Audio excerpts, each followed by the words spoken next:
De verdad que ese testimonio que nos da el pastor ahorita es muy bonito, porque dicen, no he tenido la oportunidad de ir por esos lugares donde hay casas, edificios que han sido dañados, que eso es muy, muy deprimente, muy triste. Hay que seguir en esta labor hermosa.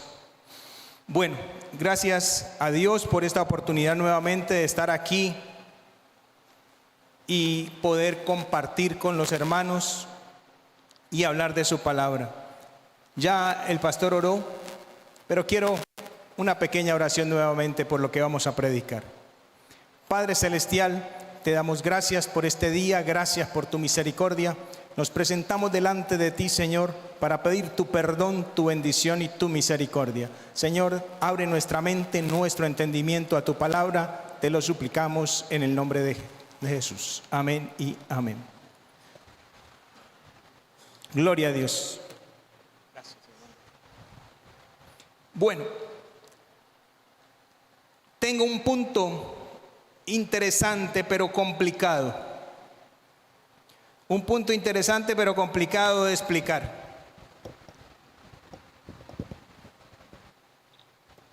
Por lo tanto, quiero pedirle suma atención, porque puede darse a malos entendidos, ¿sí? Y quiero empezar con esta ilustración. ¿A quién le gusta que le apliquen inyecciones? ¿Quién le fascina? Hay una hermana que dice, gloria a Dios, que le gustan las inyecciones. Bueno, mentiras, la mayoría de nosotros tenemos un poco de temor a las inyecciones. Cuando ponen en esa bandeja la jeringa, ponen aquí el frasquito, la gasita o el algodón y hacen toda esa preparación para la inyección. Yo recuerdo cuando era pequeño que me corté una mano y me iban a poner anestesia aquí en el Carmona, y nomás le dije a la enfermera, ¿y todo eso es para mí? Y ella me miró con cara de ternura y me dijo, sí. Y uno nomás piensa en el dolor que esto puede producir. Ahora, podemos tener una confusión grande, y aquí es donde entra lo que quiero interiorizar. Si alguien tiene una enfermedad y hay un medicamento, y este medicamento se aplica por medio de una inyección, ¿sí? ¿Qué es lo que va a tratar la enfermedad? ¿Qué va a producir el alivio o la sanidad o la curación? La palabra que usted quiera usar para eso. ¿La inyección en sí o el contenido que aplica la inyección? El contenido que aplica la inyección. En pocas palabras, la inyección no sana. Es el medio por el cual se aplica un antídoto para que la persona sea sana. ¿Estamos de acuerdo? Entonces, el punto es que no podemos confundir el medio, que es la inyección, con el antídoto, que es lo que la inyección aplica. Amén. ¿Estamos claros? No es lo mismo el medio que se usa que el antídoto que se usa. Y yo sé que esto le va a caer como un baldado de agua fría, pero téngame paciencia. Vamos a hablar de la relación que tiene el testimonio con relación a la salvación. En pocas palabras, vamos a hablar de lo que es el evangelio con relación a la salvación. Y para que de una vez salgamos de esa parte compleja, lo que quiero decirle es que el evangelio no salva en sí. Vuelvo y repito, el evangelio en sí no salva. El evangelio es el medio que comunica la obra salvadora que Cristo hizo en la cruz del Calvario. El que salva es Dios a través de lo que Cristo hizo en la cruz del Calvario. Por tanto, no podemos poner el medio que es el evangelio por encima de lo que Dios hace e hizo en Cristo Jesús. No sé si me hice entender o los enredé. Vuelvo y repito. Así como la inyección con su aguja que duele no es la que sana al enfermo, sino el contenido del medicamento, el evangelio es el medio por el cual se comunica la obra salvadora. Y esto ha hecho que muchas personas, muchas instituciones eleven el evangelio a un acto casi sacramental. ¿Ustedes han oído la palabra sacramental? Los que alguna vez estuvimos en la Iglesia Católica conocemos el concepto. Y la Iglesia Católica, con todo el respeto, habla de sacramentos para alcanzar la salvación, ¿sí? Entonces, uno de los sacramentos que dice la Iglesia Católica que se debe cumplir para alcanzar la salvación es que debe pertenecer a la Iglesia Católica, que debe honrar la Iglesia Católica como la única verdadera, ¿sí? Esos son partes de los sacramentos. Entonces se le ha dado un estatus al evangelio de algo casi sagrado. Y no podemos confundir que el evangelio es el medio por el cual se comunica la obra salvadora. Amén. Y por ende tenemos que tenerlo claro. Nosotros como seres humanos tenemos la tendencia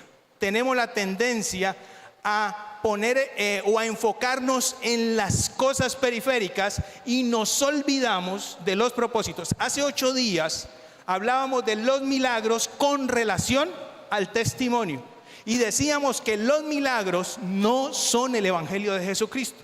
Y hoy vamos a hablar acerca de lo que es el evangelio de Jesucristo. Amén. Y vamos a tratar de dar un ejemplo de cómo predicarlo, cómo llegar a ese punto, que es como el meollo del asunto. Amén. Gloria a Dios. Acompáñenme al libro de Romanos, capítulo 10, versículo 14.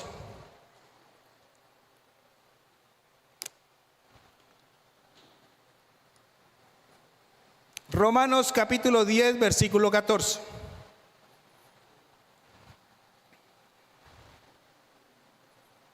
Dice la palabra: ¿cómo pues invocarán a aquel en el cual no han creído? ¿Y cómo creerán en aquel a quien no han oído? En aquel de quien no han oído. ¿Y cómo oirán sin saber quién? ¿Y cómo oirán sin haber quien les predique? Amén. Entonces, hasta este punto hemos visto que Dios es el autor de la salvación, que Jesucristo es el autor de la obra salvadora y el Espíritu Santo es quien aplica esa obra salvadora, y que la iglesia, nosotros somos llamados a predicar ese evangelio, a dar esas buenas nuevas, esas buenas noticias, ¿sí? No reside en nosotros el poder para salvar a nadie.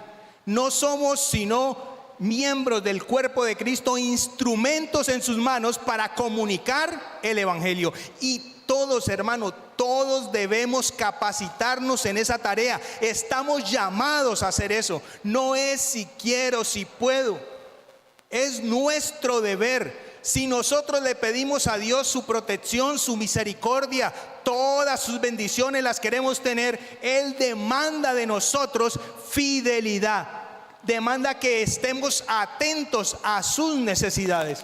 Y su necesidad, su amor hacia la humanidad perdida es que prediquemos el evangelio. Y por tanto nosotros tenemos que capacitarnos para dicha tarea. Aquí vemos, dice: ¿cómo pues invocarán a aquel en el cual no han creído? La gente no puede invocar a Dios si no hay quien predique. La gente no puede conocer de Dios si no hay quien haga esa tarea. Y es nuestro deber, nuestra responsabilidad, no de los pastores únicamente. Todos por igual tenemos esta responsabilidad. Hermanos, en algún punto dice la palabra que estaremos delante de Cristo Jesús nuevamente.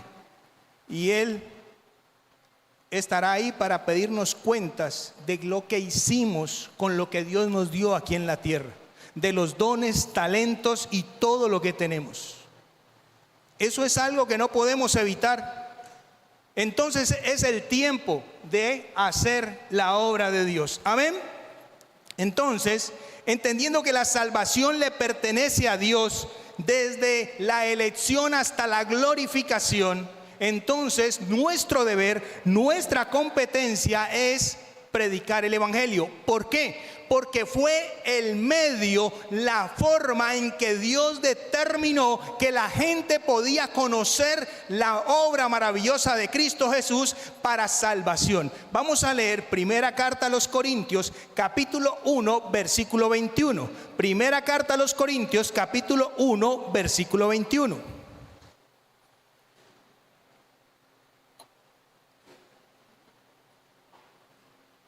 Me dicen amén. Los que tengan el versículo por ahí en su Biblia. Amén. Bueno, ya lo tenemos por acá. Ok. Dice la palabra: pues ya que en la sabiduría de Dios el mundo no conoció a Dios mediante la sabiduría, agradó a Dios salvar a los creyentes por la locura de la predicación. ¿Sí? Y esa predicación habla al anuncio del evangelio. Amén. Es el medio que Dios escogió para que el mundo conozca de Dios. Recuerde que el fin último de toda la predicación es que a través de Cristo las personas puedan conocer del amor, la misericordia y todas las cosas buenas que Dios ha hecho y hace por cada uno de nosotros. Amén.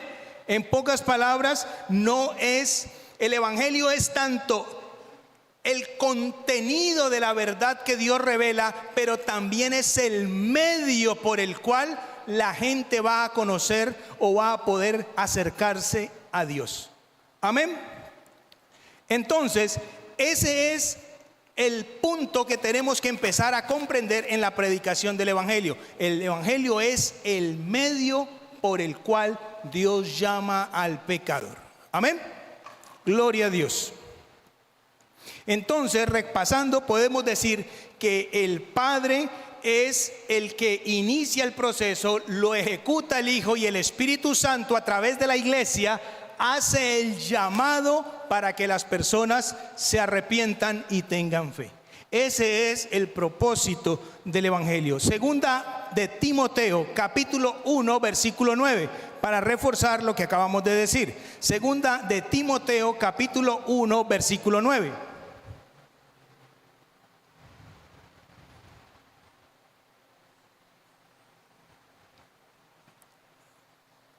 Dice: nos salvó y llamó con llamamiento santo, no conforme a nuestras obras, sino según el propósito suyo y la gracia que nos fue dada en Cristo Jesús antes de los tiempos de los siglos. Según el propósito. Ahí vuelve y afirma que la salvación está y depende del propósito eterno de Dios. No depende de nuestra bondad, de nuestra misericordia. Está en el corazón de Dios, y el plan de Dios es que su iglesia predique a Cristo Jesús. El evangelio es cristocéntrico. No podemos meterle nada en el evangelio. Si usted lee la carta a los Gálatas, cualquier alteración del contenido del evangelio es un evangelio diferente, un evangelio que no salva. Por eso, hermanos, en la semana anterior hablamos de que los milagros no se predican como parte del evangelio. Tú puedes testificar de las obras de Dios, de la gracia de Dios, pero ese no es el evangelio. Y ahorita vamos a repasar nuevamente la prédica o la enseñanza de Hechos capítulo 3 para reforzar esto. Así, entendiendo esto, vamos nuevamente a Romanos capítulo 10, versículo 13 al 17. Romanos capítulo 10, versículos 13 al 17.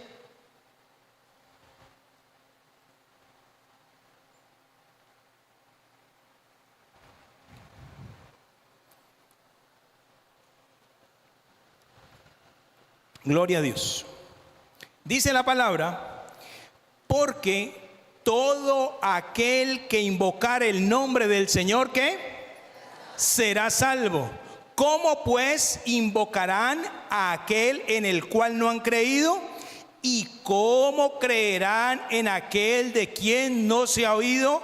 ¿Y cómo oirán sin haber quien les predique? ¿Y cómo predicarán si no fueren enviados? Como está escrito: cuán hermosos son los pies de los que anuncian la paz, de los que anuncian buenas nuevas. Mas no todos obedecieron al evangelio, pues Isaías dice: Señor, ¿quién ha creído a nuestro anuncio? Así que la fe es por el oír, y el oír por la palabra de Dios.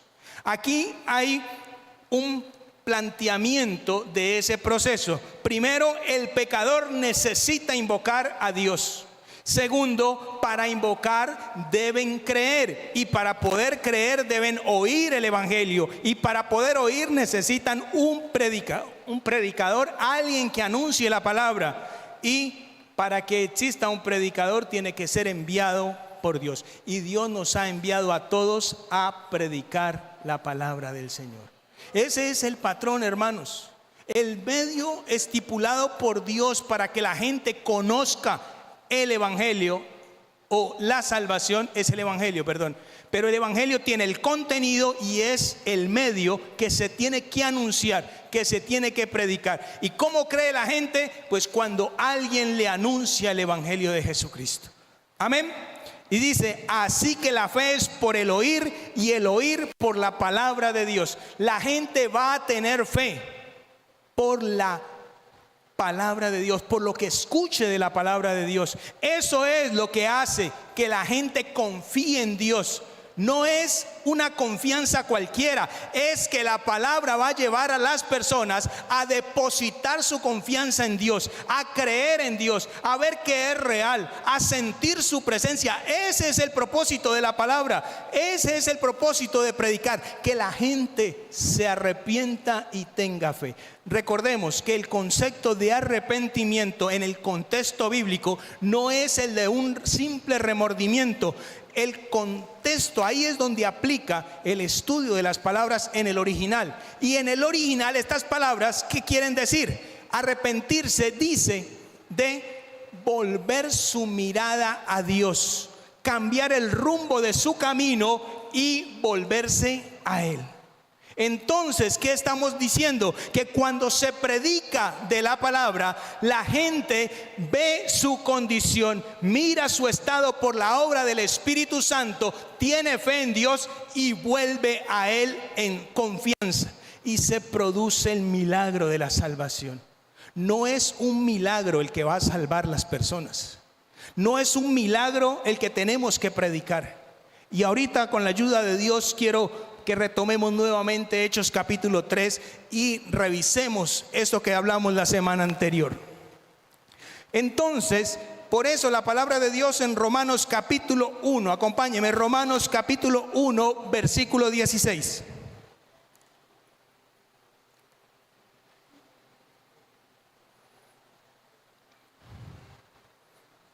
Esa primera palabra es muy bonita, o esas tres primeras palabras, dice: no me avergüenzo del evangelio, porque es poder de Dios para salvación a todo aquel que cree. No me avergüenzo del evangelio, porque es poder de Dios para salvación a todo aquel que cree. Amén. Entonces, ese poder no es un poder que obligue a las personas a creer. Es un poder que libera al hombre por medio de la obra del Espíritu Santo de la potestad demoníaca de las tinieblas, que dice en 2 de Corintios 4:4 sobre que el diablo ha cegado el entendimiento de las personas para que no resplandezca la luz del evangelio. Esa gracia previnente del Espíritu Santo hace que las personas puedan tener una libre elección, y muchos reaccionan cerrando su corazón al evangelio. Y eso no nos debe entristecer, pues en lo personal, porque cuando predicamos el evangelio, muchas personas se niegan a creer y uno piensa que lo están rechazando a uno. Uno piensa que están diciendo, es que no es a la persona, están rechazando directamente a Dios. Porque Dios los está llamando al arrepentimiento, los está llamando a confiar en Él, a tener esa fe que Él los puede salvar. Dele la gloria a Dios, porque Él es la misericordia.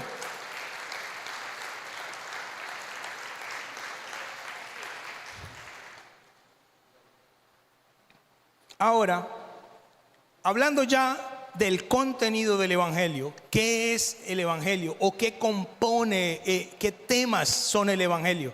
Acompáñeme a la primera carta a los Corintios, capítulo 15, versículos 1 al 4. Primera carta a los Corintios, capítulo 15, versículos 1 al 4. Y esto es lo que usted y yo necesitamos comprender. Mire, voy a hacer un paréntesis antes de empezar a hablar de esto. Cuando uno predica el evangelio, uno no puede pretender que la gente entienda esto que estamos hablando. Esto que estamos hablando lo debe manejar, entender, conocer, como dicen los abuelos, al revés y al derecho. ¿Quiénes? Nosotros. Para poder predicar correctamente el evangelio. Pero ellos, con unas 2, 3 versículos que hablemos, la obra del Espíritu Santo, pueden llegar al arrepentimiento y a la fe. No necesitan ser unos expertos en estos temas. Nosotros sí necesitamos conocer a profundidad el contenido del evangelio. ¿Qué es el evangelio? ¿Qué voy a predicar? ¿Cómo lo voy a predicar? Amén. Entonces, Primera de Corintios capítulo 15, versículo 1 dice: además os declaro, hermanos, el evangelio que os he predicado, el cual también recibisteis, en el cual también perseveráis. Pablo habla a la iglesia de los Corintios y les está diciendo que el evangelio que él les ha predicado y que ellos recibieron y que en el cual perseveran, por el cual asimismo, si retenéis las palabras que os he predicado, sois ¿qué? Salvos, si no creísteis en vano, porque primeramente os he enseñado lo que asimismo recibí, que Cristo murió por nuestros pecados, conforme a las Escrituras, y que fue sepultado y que resucitó al tercer día, conforme a las Escrituras. Ahí está el contenido, la esencia del evangelio. ¿Sí? Aquí habla de que hay un Cristo, de que el Cristo murió, que murió por nuestros pecados, pero que resucitó, y todo esto conforme a las Escrituras. Es decir, que habían profecías que hablaban de aquel Mesías, de aquel Salvador que había de venir al mundo a dar su vida por los pecadores. Ese es el evangelio. Hermano, ahí no habla de milagros, ahí no habla de prosperidad, ahí no habla de restaurar hogares, de empleos. Eso no es el evangelio. Por amor a Dios, si usted y yo predicamos eso como el evangelio, estamos predicando otro evangelio.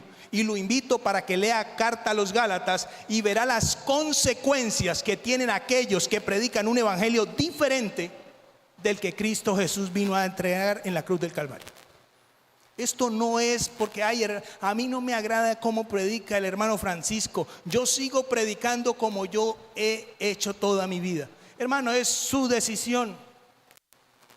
Usted tiene la misma Biblia que tengo yo y ahí lo puede encontrar.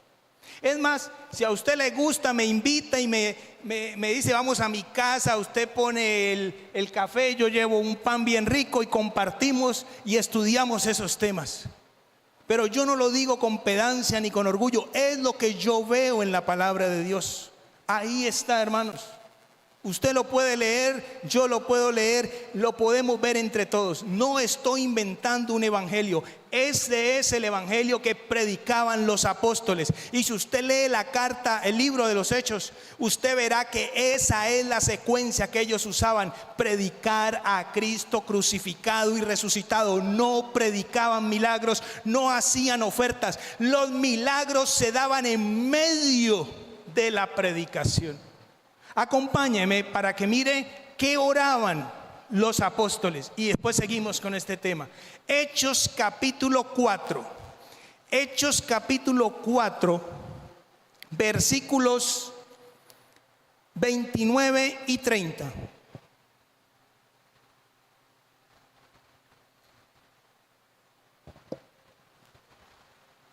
Hechos capítulo 4, versículo 29 y 30, para que nos alineemos con este contexto que vamos a tratar de ver ahorita.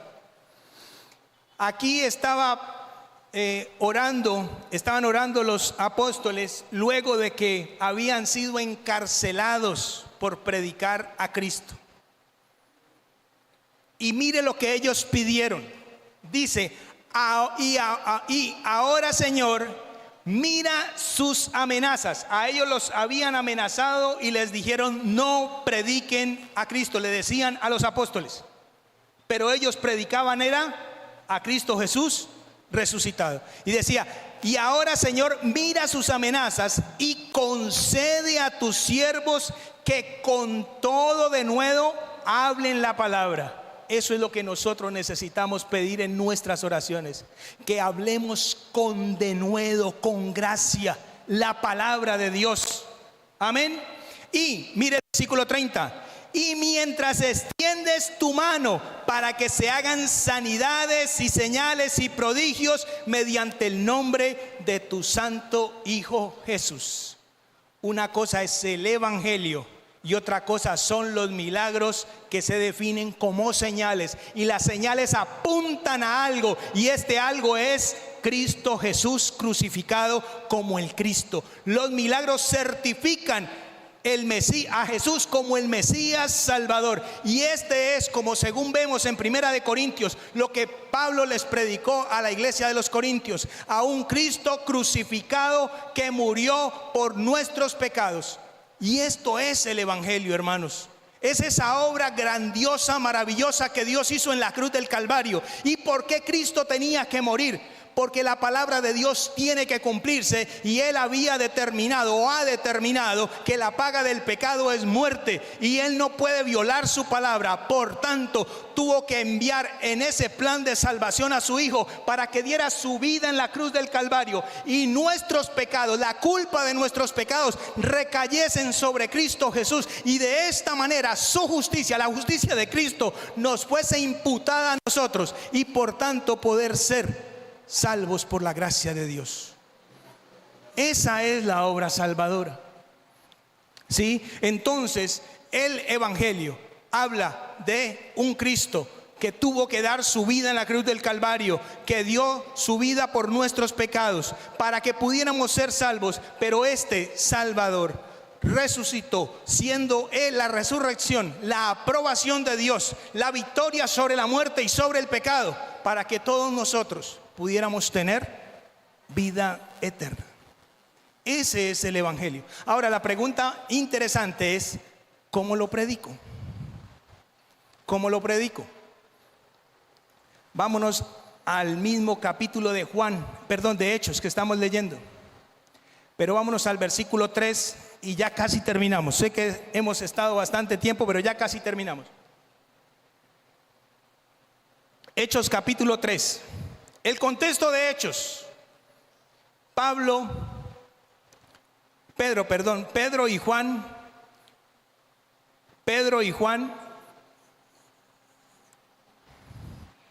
iban al templo a orar.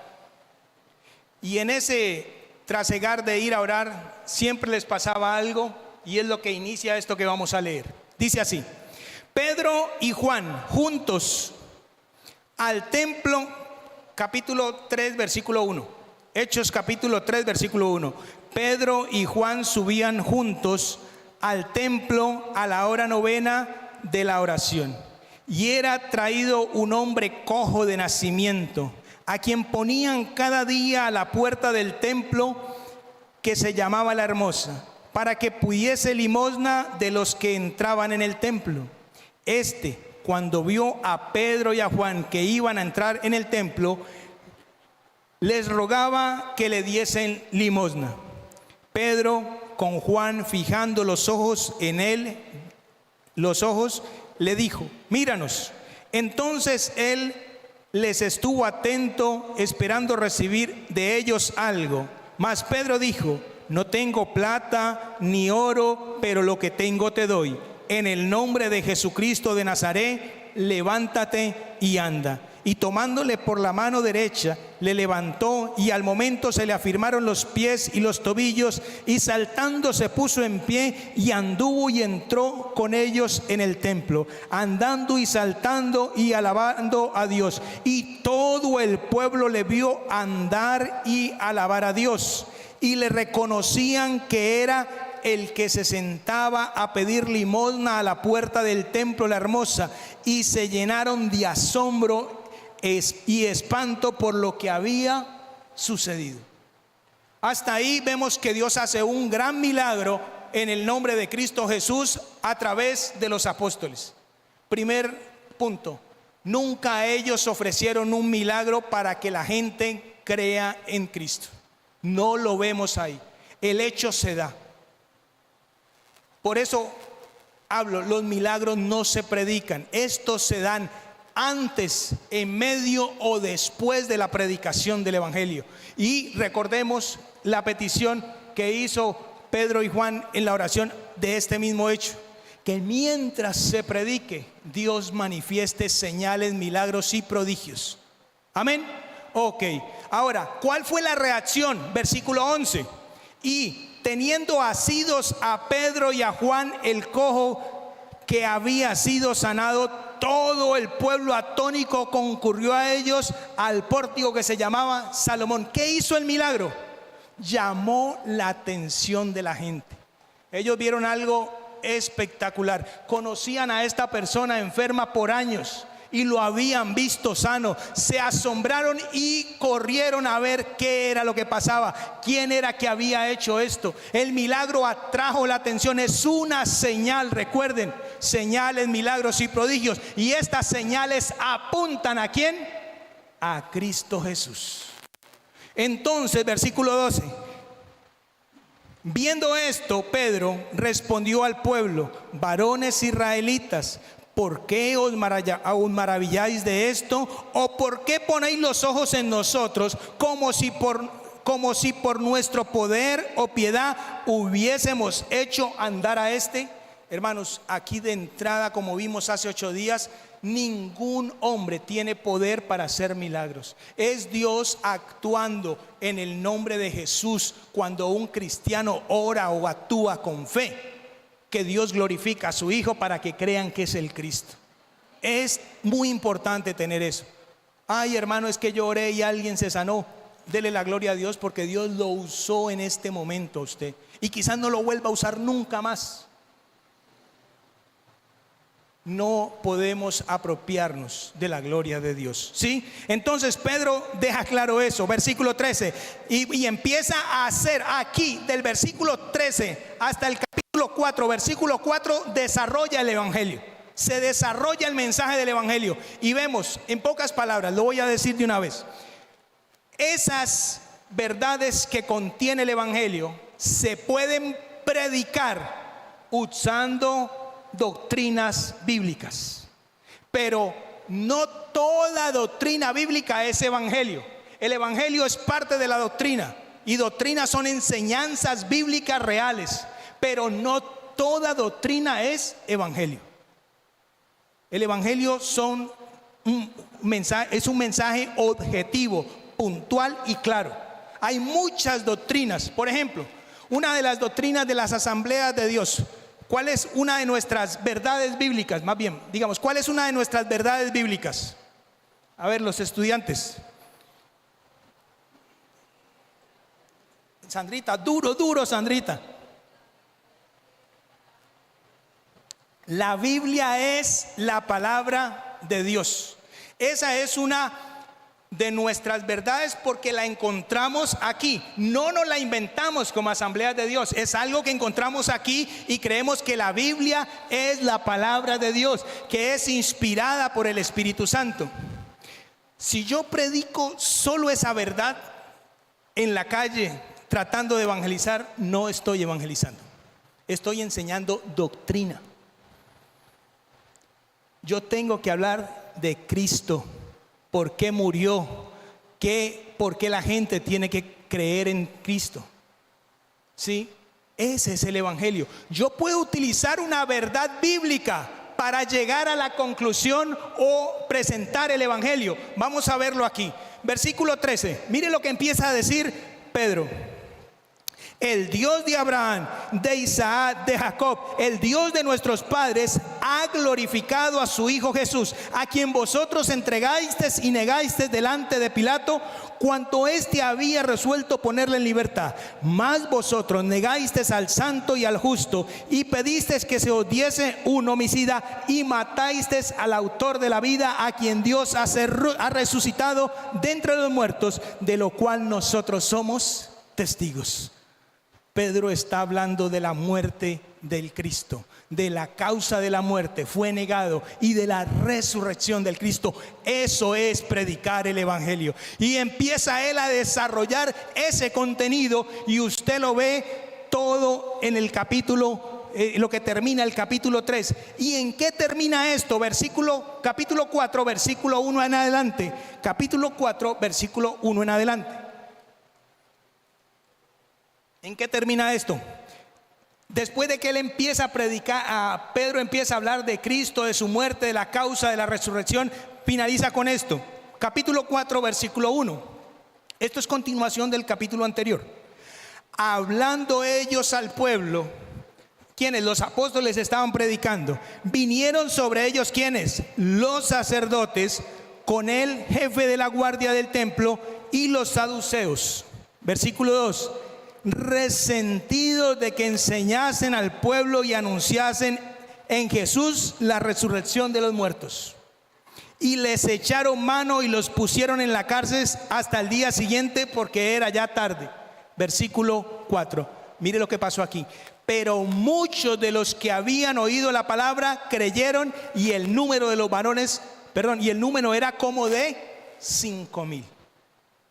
El milagro llamó la atención y ellos desarrollaron el tema del evangelio predicando, y su resultado fue la conversión de 5,000 varones, dice ahí. Cuando habla de varones no está contando ni mujeres, ni niños o jóvenes o adolescentes. Este patrón, hermanos, usted lo va a ver en el libro de los Hechos. Cuando apedrearon a Esteban, ¿recuerdan ese episodio en el libro de los Hechos también? Esteban les narra toda la historia del Antiguo Testamento para mostrar que Jesús es el Cristo. Y después les dice a los fariseos, a los saduceos: ustedes negaron al Cristo. Ellos se llenaron de rabia, de odio por la predicación, y lo apedrearon. Pero Esteban tomó todo el contexto, usted lo puede leer en su casa, y él les empezó a narrar los hechos del pueblo de Israel, cómo Dios había obrado en el pueblo hasta llegar a Cristo como el Salvador, y diciéndole que ellos lo habían negado. Ese es el patrón, hermanos. Esa es la predicación que nosotros tenemos que hacer. La iglesia tiene que ser cristocéntrica, hablar de Cristo resucitado, de su obra en la cruz del Calvario, de la obra del Espíritu Santo a través de él, Cristo crucificado. Nosotros es lo que tenemos que testificar, hermanos. No hay otro evangelio. No son los milagros, no es la abundancia que tenemos que prometer, es vida eterna en Cristo Jesús. Y si Dios, como dice la palabra, es fiel a ello, esto produce arrepentimiento y fe. No necesitamos ofertas, no necesitamos embellecer el Evangelio. El Evangelio ya es bello por sí, es eficaz porque es de Dios, porque el poder de Dios se manifiesta a través del Evangelio. Es lo que tenemos que predicar, hermanos. Amén.